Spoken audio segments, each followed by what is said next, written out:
Hello दोस्तों।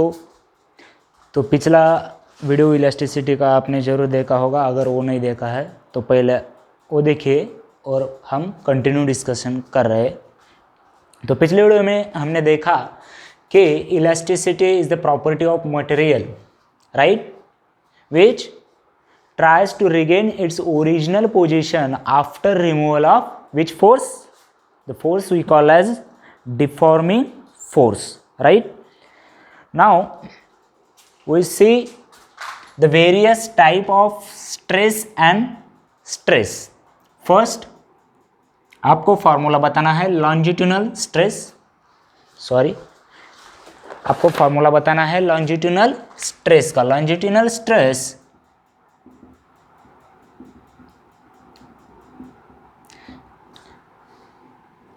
Is equal to, बताइए stress का फॉर्मूला क्या है? Stress is always a force upon area. और लॉन्जिट्यूडनल केस में क्या आया था? फोर्स अपॉन एरिया हमने क्या लिया? वायर का अगर अलोंग लेंथ फोर्स एक्ट हो रहा है तो उसका एरिया हम ले सकते हैं पाई आर स्क्वायर। और इसी का लॉन्जिट्यूडनल अगर स्ट्रेन की बात करेंगे हम तो strain is always a change in length upon original length, right?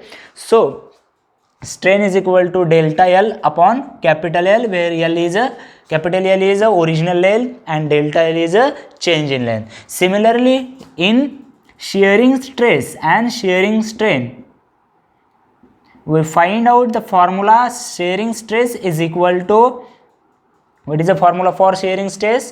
Force which act on surface upon the distance। बताइए, अगर स्ट्रेस की बात हो रही है, यहाँ स्ट्रेस का फार्मूला ऑलवेज क्या हो रहा है? Force upon area. उसमें ही डिफॉर्मिंग फोर्स आएगा, लेकिन एरिया कौन से सरफेस का आएगा? Force acting on surface. यहाँ पे सरफेस का एरिया लेना है, राइट? सरफेस अगर रेक्टेंगुलर है तो रेक्टेंगुलर का एरिया लेना पड़ेगा, अगर स्क्वायर है तो स्क्वायर का लेना पड़ेगा, ठीक है? और शेयरिंग स्ट्रेन के बारे में जब बात करेंगे हम तो शेयरिंग स्ट्रेन का फॉर्मूला आएगा, that is relative displacement between two layers upon the distance between two layers, and final formula हमारा शेयरिंग स्ट्रेन का थीटा आया था, याद है?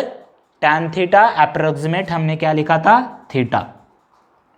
उसके बाद जब वॉल्यूम स्ट्रेस की बात होगी, वॉल्यूम स्ट्रेस के लिए हमने डायरेक्टली लिखा था, क्या लिखा था बच्चों? फोर्स अपॉन एरिया के लिए P लिखा था। और जब स्ट्रेन की बात की तो strain is equal to minus delta V upon V. ये माइनस क्यों लेना है ये भी हमने डिस्कस किया है प्रीवियस वीडियो में। उसके बाद हम कंटिन्यू कर रहे हैं। मैंने बताया था कि ये स्ट्रेस एंड स्ट्रेन हम मॉडुलस ऑफ इलास्टिसिटी के साथ पढ़ेंगे। अगर मॉडुलस ऑफ इलास्टिसिटी क्या है बच्चों, देखो अकॉर्डिंग टू हुक्स लॉ, एक हुक्स लॉ है, ये साइंटिस्ट का नेम है हुक्स। सो उसके अकॉर्डिंग क्या है? Stress is directly proportional to strain. देखिए बच्चे, stress is directly proportional to strain. That is stress के लिए हमने अगर सिग्मा लिखा तो डायरेक्टली प्रोपोर्शनल टू एप्सिलॉन, यही सिंबल होंगे आपके बुक में शायद। तो अगर ये ऑलवेज ट्रू नहीं होता, विद इन, इसको एक इंपॉर्टेंट वर्ड में लिखना बहुत ही जरूरी है। Hooke's law is applicable only within elastic limit. एक लिमिट में ही ये लॉ काम करता है। देखो, stress is directly proportional to strain, ये ऑलवेज ट्रू नहीं है। ये इलास्टिक लिमिट, हर एक सब्सटेंस की, हर एक मटेरियल की एक लिमिट होगी, elastic limit, and within that limit stress is directly proportional to strain, or we can write here with proportionality constant, stress is equal to K into strain। यहां तक clear है? ये K क्या है हमारा? proportionality constant which is called as elastic modulus, that is moduli of elasticity। तो ये K elasticity का मॉडुलस है। इलास्टिसिटी का मॉडुलस अगर ये प्रोपोर्शनलिटी कांस्टेंट ले रहे हैं हम, तो हर एक केस में वो अलग अलग उसके लिए नाम है। यहाँ लॉन्जिट्यूडनल स्ट्रेस, शेयरिंग स्ट्रेस और वॉल्यूम स्ट्रेस। अगर हम रेशो लेते हैं, किसका रेशो लेते हैं? Longitudinal stress upon strain. देखिए K इज इक्वल टू क्या आएगा, stress upon strain. K is equal to क्या आया, स्ट्रेस अपॉन स्ट्रेन। एक प्रोपोर्शनलिटी कांस्टेंट है। प्रोपोर्शनलिटी कांस्टेंट के क्या होगा, ये एक मटेरियल के लिए एक कांस्टेंट की वैल्यू फिक्स हो गई, इसीलिए हमें इसको पढ़ना है। ये के हमको मटेरियल के बारे में बता देगा। और ये K इज इक्वल टू हमने लिखा है अभी stress upon strain which is a constant for particular substance. So अगर हम ए स्ट्रेस लॉन्जिट्यूनल स्ट्रेस लेते हैं, देखिए यहां पे ये स्ट्रेस अगर हमने लॉन्जिट्यूनल स्ट्रेस अपॉन लॉन्जिट्यूनल स्ट्रेन अगर लिया, मैं एक साथ फिर भी तीनों मॉड्यूलस एक साथ बता रहा हूं, तीनों के फॉर्मूले यहां एक साथ आएंगे। अगर मैंने लॉन्जिट्यूनल स्ट्रेस लिया है और उसका रेशो किसके साथ लिया है, लॉन्जिट्यूनल स्ट्रेस के साथ लिया है, तो उसको हम बोलेंगे, जो प्रोपोर्शनलिटी कांस्टेंट है उसके हम बोलेंगे मॉडुलस ऑफ इलास्टिसिटी। उसको एक पर्टिकुलर नेम है, उसको क्या बोलते हैं, यंग्स मॉडुलस बोलते हैं इसको।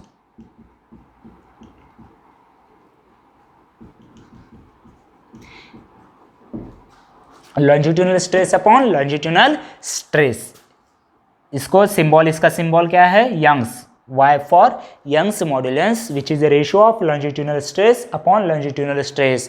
और इसके लिए आप फार्मूला डायरेक्ट फाइनल फार्मूला लिख सकते हैं। लॉन्जिट्यूनल स्ट्रेस का फार्मूला क्या है बताइए, इधर देख के बताइए। फोर्स अपॉन एरिया क्या है, पाई आर स्क्वायर अपॉन मैंने स्ट्रेस को डेल्टा एल अपॉन एल लिखा, तो ये formula F into L that is capital L upon pi R square delta L. Delta L की जगह आप सिंपली एल लिख सकते हैं, where it is a change in length. So Young's modulus के लिए फार्मूला हो गया F L upon pi R square delta L. ठीक है, ये किसका रेशो लिया हमने, लॉन्जिट्यूनल स्ट्रेस अपॉन लॉन्जिट्यूनल स्ट्रेस का रेशो लिया। यही हम अगर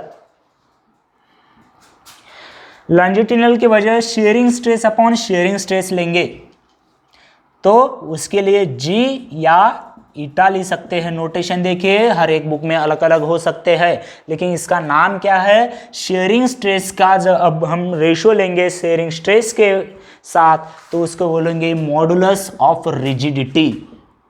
क्या बोलते हैं इसको, modulus of rigidity. And modulus of rigidity is equal to shearing stress upon shearing strain. देखिए यहां modulus of rigidity that is G, इसको नोटेशन G या ईटा लिख सकते हैं, is equal to shearing stress upon shearing strain. Shearing stress का formula बताइए, यहाँ क्या है शेयरिंग स्ट्रेस का, चलिए फटाफट। शेयरिंग स्ट्रेस है force upon area upon theta, therefore value of G is equal to F by A theta. Right, यहां तक क्लियर है आपको। देखिए हमने क्या क्या देखा है, एक सेकंड मैं वीडियो चालू एक देखता हूं। ठीक है बच्चों, तो यहां तक हम आ गए हैं। यंग्स मॉडुलस आज नया देखा है quantity, Young's modulus Y is equal to F L upon pi R square delta L. Then modulus of rigidity again, which modulus of rigidity is G, इसको हम G से नोटेशन करते हैं। So G is equal to क्या आया, shearing stress upon shearing strain that is F upon A theta. अभी तक आपको अंदाजा आ गया होगा कि यहाँ पे लॉन्जिट्यूनल का रेशियो एक बार लिया है जिसका नाम हमने यंग्स मॉडुलस दिया है, शेयरिंग का एक बार रेशियो लिया है जिसका हमने नाम मॉडुलस ऑफ रिजिडिटी दिया है। अब किसका बच गया, अब किसका नंबर आएगा, वॉल्यूम स्ट्रेस एंड स्ट्रेन, इसका भी रेशियो होगा। तो इसके लिए हम बल्क्स मॉडुलस कहते हैं, bulks modulus K is equal to, उसका नोटेशन K है। तो बल्क मॉडुलस और modulus of volume K is equal to किसका रेशो होगा, वॉल्यूम स्ट्रेस अपॉन, बोलिए वॉल्यूम स्ट्रेन। और उसका फॉर्मूला क्या आया, वॉल्यूम स्ट्रेस के लिए हमने लिखा है directly P upon minus delta V upon V, ये है बल्क्स मॉडुलस वॉल्यूम के लिए। नोट कर दीजिए आपके बुक में, K is equal to P upon minus delta V upon V, that is a bulk modulus. ठीक है, तो देखिए आज 3 एकदम थोड़ा सा फास्ट हो रहा है क्या, एक बार फिर से आप वीडियो देख सकते हैं, क्योंकि मैं बता रहा हूँ अभी तक ये 50% टॉपिक हमारा कवर हो रहा है। सो 3 मॉडुलस ऑफ इलास्टिसिटी देख रहे हैं हम। इसकी बेसिक डेफिनेशन, जैसे स्ट्रेस यानी कि क्या होगा, हर बार फोर्स अपॉन एरिया होगा। स्ट्रेन क्या होगा, change in dimension upon original dimension होगा। वैसे ही मॉडुलस ऑफ इलास्टिसिटी हर बार क्या होगा, ratio of stress upon strain. So if it is a longitudinal stress and longitudinal stress, it is called as Young's modulus. If it is a shearing stress upon shearing strain, it is called as modulus of rigidity. And if it is volume stress upon volume strain, it is called as a bulk modulus. और एक point यहाँ note कर दीजिए कि इसका जो reciprocal है, इसका रेसिप्रोकल क्या आएगा, दैट इज 1/k, उसको बोलते हैं हम कॉम्प्रेसिबिलिटी। एक नया टर्म है, reciprocal of bulk modulus is called as compressibility. यहाँ तक नोट किया है आपने, ठीक है। इसके बाद हम एक बार फिर से फॉर्मूला रिवाइज कर दीजिए, इसके बाद हम प्रॉब्लम देखिए।